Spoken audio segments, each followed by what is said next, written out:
Greetings, wrestling fans. Hello, everybody. My name is Patrick Valentine, and welcome back to the channel. And if you are new here, welcome to the channel. But today, I am going to be doing a Monday Night Raw review really quickly for everybody. When it comes to this episode of Monday Night Raw, I've got to be honest, it wasn't that entirely great. Like, it wasn't as good as last week's. I thought last week's Raw was somewhat, alright. I thought it was actually decent enough that I thought, well, hey, it's not too bad. But, today I'm going to be giving you guys a bit of a Raw review today. And it's going to be a bit different this time because, yeah, I don't usually want to review bad shows, but I feel like, why the hell not? Just for this one, I'll give you guys a bit of a review on this one. There were some key things I want to talk about on this particular episode of Monday Night Raw, especially what happened to Liv Morgan. For those who are aware, Liv Morgan suffered a dislocated shoulder during her match with Kairi, and the unfortunate thing is that people are now calling Kairi unsafe. And look, I think Kairi is the most unluckiest woman on the planet. She's got to be like the most unluckiest woman because she was now involved in 2 matches where people got injured. Zoe Stark and now Liv. And when the same person continues to get involved with certain people getting injured, you kind of feel like people are going to start saying negative things about this certain somebody. And trust me, Kairi does not deserve any of that crap. Kairi doesn't deserve any of that crap. She doesn't deserve to get hated on just because she accidentally injured somebody. And let's not forget, a lot of people gave Ridge Holland trouble. Let's not forget, people still give Ridge Holland crap for what he did to Big E, despite that was several years ago, and Big E holds no ill will against Holland, and Holland knows it was an accident, and so does Big E. They both know it was an accident, but fans have continued to attack and say horrible things about Ridge despite that. And yes, I understand. We all love Big E, and it's a shame to see what happened to Big E. But Big E he's alright. He's happy doing, panel stuff. So I think we should be really supportive to what Big E ends up doing. So yeah, that's what happened to... So yeah, Liv dislocated her shoulder. She could be out for quite some time. When you're out with a dislocated shoulder, I think you're going to be out for quite some time. So yeah. Sucks for Liv. She had big major programs planned, obviously. Like we saw on Raw, she was going to have a big match with Io. And also, she was going to do something with Nikki Bella, possibly with the Bella Twins. So, very curious to see how WWE get around this now. Very curious to see how WWE get around this now that Liv Morgan is out of action. But it sucks. It does suck for Liv, and I don't want any shade thrown towards Kairi, okay? Because Kairi doesn't deserve it. It was an unintentional accident, and that's what it is about pro wrestling. It's always accident. Accidents always happen, and people should respect that. So Io and Liv kind of started off the show. This was before Liv's match with Kairi. Yeah, so they would have a bit of a back and forth where Liv would just want Io to give her the title, where Io just says, yeah, here, and then just throws the belt to Liv, and then just drop kicks her in the face, and then just decides to give Dominic a nice little kick right to the noggin as well. While I am enjoying Liv as a heel, I just really want her out of the Judgment Day. Like, I just want this whole Judgment Day stuff to be over and done with. I just want this whole thing to be over and done with. Like, it blows my mind how Triple H is still continuing the Judgment Day. Now, yes, I know Finn and Damien originally I know Triple H wanted to end it the year he took over. But I think Finn and Damien wanted the Judgment Day to continue. Unless Finn is still actively saying the Judgment Day should continue. But here's the thing, Chad Gable didn't want to separate from Otis in the Alpha Academy, but Triple H still did it anyway. So I feel like Triple H is at some point got to get ready to end the Judgment Day. Damage Control was quietly disbanded when Dakota Kai was unfortunately released, and I don't really like the fact that someone had to get released in order for a faction to get disbanded. But you could have just done the disbandment with maybe Asuka returning, and you could have had Asuka turn heel on Io or something like that, or even on Kairi. But, I guess we'll see where they go from there. So, I wonder what they'll do with Io now. Now knowing that Liv Morgan is out of action. I don't want Rhea to be taken out of her little storyline she's got going on with Raquel just for the sake of giving Io an opponent. I think they should just find her an opponent with the people they have on their roster, like Stephanie Vaquer or Ivy Nile. Someone who's not in the Queen of the Ring tournament right now. Speaking of said tournament, Asuka made her return and she came back to her old music. And she took on Stephanie Vaquer, Ivy Nile, and Raquel Rodriguez. This four-way was fine. Obviously, Stephanie and Asuka were the highlights here. I don't think Ivy Nile is as bad. I don't think Ivy Nile's that bad. She's decent. And despite Ivy barely ever getting TV time, she does get some good reactions, but that is mainly due to her being associated with Chad Gable. Some will just say, well, it's just due to association with Chad Gable, but it is still it's still better than not getting a reaction at all. In my honest opinion, it's still better than not getting much of a reaction at all, if I'm being completely honest.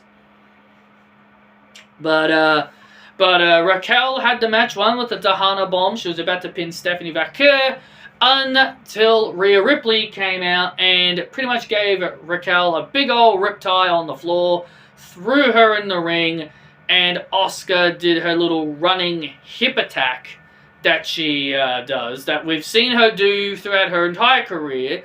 And this is the first time WWE have actually given it a name. They call it the Empress Impact, the running hip attack that Asuka does.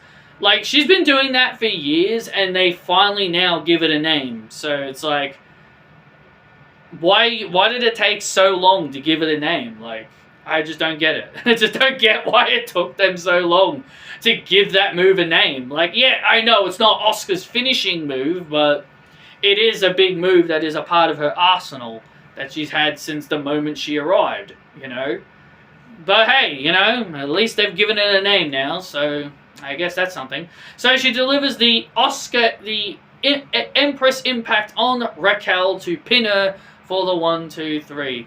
Raquel getting pinned, I gotta be honest, it actually did kind of surprise me a little bit. I thought Ivy Nile would have definitely taken it because, Ivy's the one that doesn't get TV time. But I think now it made sense because, Rhea ended up screwing her. But I think it would have made more sense if Raquel, like, when she screwed Roxanne last week, Roxanne could have pinned, Rhea. Like, Roxanne could have pinned Rhea, and then Rhea wanted to return the favor by doing it to her. But instead it was Kairi who got pinned in that four-way that Rhea was in. So I think that's kind of how I looked at it. But hey, fans didn't want Rhea in the title scene. People wanted Rhea to do something that isn't fighting Io Sky for the Women's World Championship. So hopefully the people that wanted her to do other things outside of fighting for titles, I hope they're happy. We're going to be getting a Rhea Raquel feud. Not the greatest thing in the world, if I'm being honest. Not the greatest thing in the world, if I'm being honest, but, people want Rhea out of the title picture and feuding with other people. Well, there you go. You've gotten what you wanted, so hopefully the people are happy. But if I know this wrestling community, nothing makes them happy. They will find a way to still be salty and angry about it, because that is what the internet community always do. They always find ways to be salty and angry about everything. Speaking of things to be salty and angry about, we have new world champion Gunther make his way out. He makes his way out, and he brags about beating Jey Uso for the World Heavyweight title, and he calls out Seth Rollins. He calls out Seth Rollins because Seth Rollins told him that he'll be a target when he wins the Money in the Bank. Gunther dares Seth Rollins to come out right now and try to cash in on him until we hear that old famous music. Dun, dun, dun, dun, dun, dun, dun, dun, dun, dun. Bill Goldberg. Bill Goldberg comes out and he challenges Gunther at Saturday night's main event for the World Heavyweight Championship. Look, I know Goldberg has been teasing a retirement for a while. I know he's been teasing a retirement match for quite some time.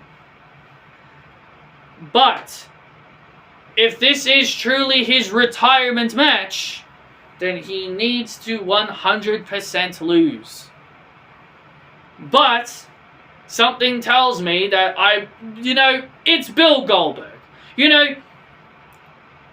If Triple H really wants respect with his fans, he should do the one thing that Vince McMahon always did, and that is not give Goldberg the world title. Personally, I don't care if it's his last match and he should win his last match or whatever. Personally, if you're retiring, you should be exiting on your back as a loser. And look, I'm not as happy as Gunther regaining the world title, but I would rather Gunther stay champion than giving the title to Goldberg, even if it's just for a few weeks. But again, like Goldberg, I would rather just not bother yelling and carrying on like a child because, something I didn't like is happening or whatever.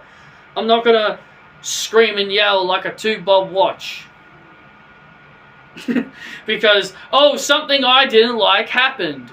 Like, I would only do that if it genuinely annoyed me. While this does annoy me, I know they've been teasing this match for quite some time. But I don't understand why it had to be for the title. Like, they could have still done it even when Gunther wasn't the world champion. But Triple H apparently wanted it to be for the World Heavyweight Championship. Then why even bother make Jey champion? But then again, you got Rikishi always having a godforsaken sook. You got Rikishi who's having a godforsaken sook. That's another thing about Rikishi. He always makes it about his family. And look, I like Jey.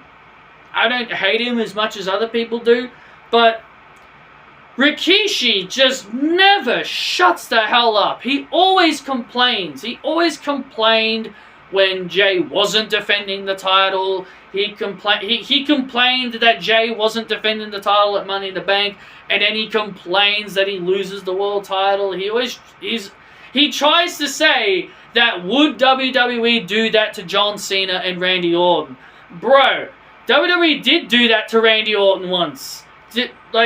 During the pandemic era when Randy Orton won the WWE title from Drew McIntyre, and then several weeks later, before Survivor Series, Randy Orton dropped the title back to Drew McIntyre. So to say that, WWE would never do that to their bigger stars is absolutely bullshit. They actually have done that.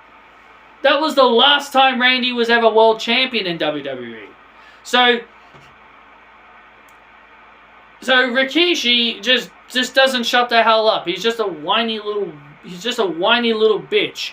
Like, seriously, the fact that he doesn't complain about how Solo Sikoa and Jimmy Uso have been pushed is actually really funny. You think he'd be more pissed at how Jimmy Uso's being used instead of how Jey Uso's being used. You think he'd be pissed about how Solo's being used instead of Jey. But for some reason, it's Jey he always complains about, but Jimmy and Solo he says literally nothing about. I don't understand that. Like, what kind of sense does that make? What kind of sense does it make to complain about one of your sons, but your other two sons that are doing way worse than Jey, you're just not going to complain? I just don't understand it. Rikishi's a weird guy, man. Like, I used to have respect for Rikishi, but God's sake, man, this guy just complains all the damn time about everything. But yeah, Gunther Goldberg, World Heavyweight title. Not exactly thrilled about it, to be honest, but hey, it's WWE, so I shouldn't be surprised. But all I'm saying is Triple H should avoid putting the title on Goldberg if he really wants to show that he is definitely different to Vince. AJ Styles defeats JD McDonough, and then he decides to commit Grand Theft Intercontinental Championship? I'm not sure how you would merge that. But he decides to steal the Intercontinental title. He steals the Intercontinental title following his win over JD McDonough. Please, for the love of God, take the title off of Dominic. I just do not like this guy as champion. He has done nothing with this title. He's done nothing with it. He's just... He does nothing for me. He does nothing with the title. Give it to AJ Styles. Give the title to AJ Styles. And for Christ's sake, give it to someone that can actually elevate the damn thing. Dominic hasn't elevated the Intercontinental title in any capacity. So please, give the freaking thing to AJ Styles, please. Also, apparently the New Day said they'll be defending their World Tag Team titles at some point. Good. They really should at this point, because my God, the tag team titles, they do nothing with them. While SmackDown may have a better tag team division, they still don't do much with them. And this is why I despise the 4-match pay-per-view limit that Triple H gives for pay-per-views. Because then you have championships missing out. Actually, you know what? That's a good thing to talk about with the next thing I'm going to be talking about, and that is Becky Lynch and Bayley getting into a war of words until Bayley decides to punch Becky in the face, ending their little war of words. WWE would then, next week on Raw, would announce that Becky and Bayley will fight for the Intercontinental title, Women's Intercontinental title, next week on Raw. Why is this happening on an episode of Raw? You're only 2 weeks away from Night of Champions. Couldn't you at least announced it for Night of Champions and then done a bit more build? This is the biggest thing I don't like, is Triple H just treating all these titles like they're not that important. Oh, let's just have a random world title match on an episode of Raw instead of just having it happen on a pay-per-view. The world titles should always be defended on pay-per-view. Always. They should always be defended on pay-per-view. No darn excuse. 3 consecutive years in a row that Triple H has had the main world title not defended at Money in the Bank. He didn't have Roman defend it 2 years ago. He had him and Solo in a tag match against the Usos, which Roman lost. Then last year they had Cody Rhodes, who was the champion, in a 6-man tag with Kevin Owens and Randy Orton against the Bloodline. And then now he has and then this year he had John Cena team with Logan Paul. Why is it that every year he doesn't have the world champions defend that Money in the Bank? I don't understand that. I don't understand why, these world titles should always be defended. Always. Every month. Every pay-per-view. They are the main titles of your Pacific shows. And they should all be defended every single time. Night of Champions is coming up. And are you telling me you can't fit every single title you have on your roster on the Night of Champions card. It doesn't make any sense. It just doesn't. Why are you throwing this match away on Raw next week? I don't understand it. I genuinely don't. The Triple H just blows my mind. It's like when Rhea and Io had their title match on Raw. I hated it. I hated that they had to fight on Raw. Couldn't they just done it at Chamber? Or wait until Mania? Or some other time? Like, they could have just built up to it. But instead, they'll just put two people in the ring together, get them into a feud, do the title match the following week. It just does not make any sense to me, and I don't like it. And also, I love Bayley and Becky, but I do not care about this. This is a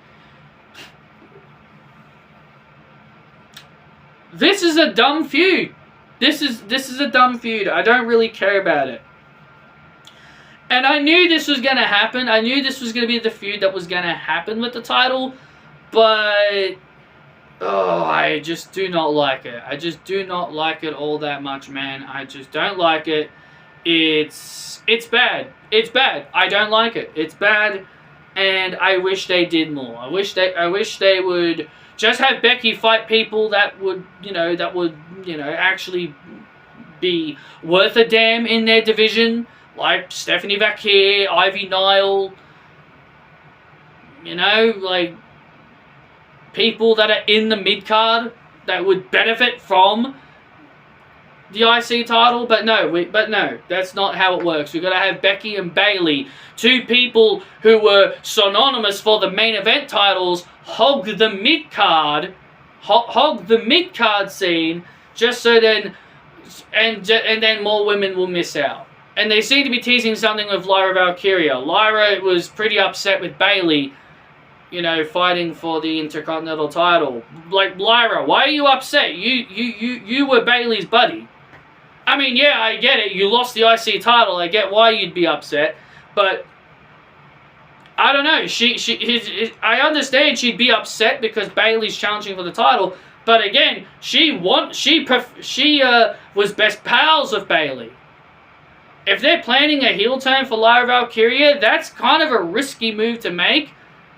I don't really think Lyra's that hateable. I don't think Lyra's a hateable character, but I guess we will see where they go with it, if that is exactly what happens. Main event was Jey Uso. He was the mystery fourth man in the King of the Ring tournament. Took on Sheamus, Bronson Reed, and Rusev. Having Jey Uso win this match, to me, is kind of insulting. It's kind of insulting in a way. Like, you had Bronson Reed, you had Sheamus, you had Rusev, but instead you're like, we'll give it to Jey. And look, I know I just said, I said I'm a fan of Jey's, but honestly, I'm just not a fan. Like, honestly, Jey, he just doesn't do much for me as a singles guy. Like, I understand they wanted to give him a singles push. And again, it feels like they're only doing this to try and shut Rikishi up. But again, even when they do try to shut Rikishi up, he still finds ways to complain, like I talked about before. So, LA Knight gets involved, and I don't know why he's there. He's on SmackDown, but Triple H doesn't care about the brand split, so why should I be questioning it? But LA Knight gets involved. He helps Jey pin Bronson Reed. Not entirely a fan of Bronson having to be the guy to get pinned. I would have much preferred being frickin' Rusev, but, we can't bury the guy that just came back. We can't bury the guy that just came back, but yet Bronson Reed just came back from a freaking injury, and yet you pin him. Perfect. That makes the most sense.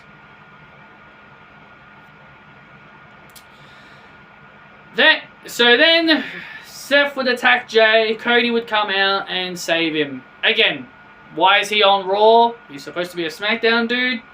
But again, Triple H has always said screw the draft, so it doesn't surprise me.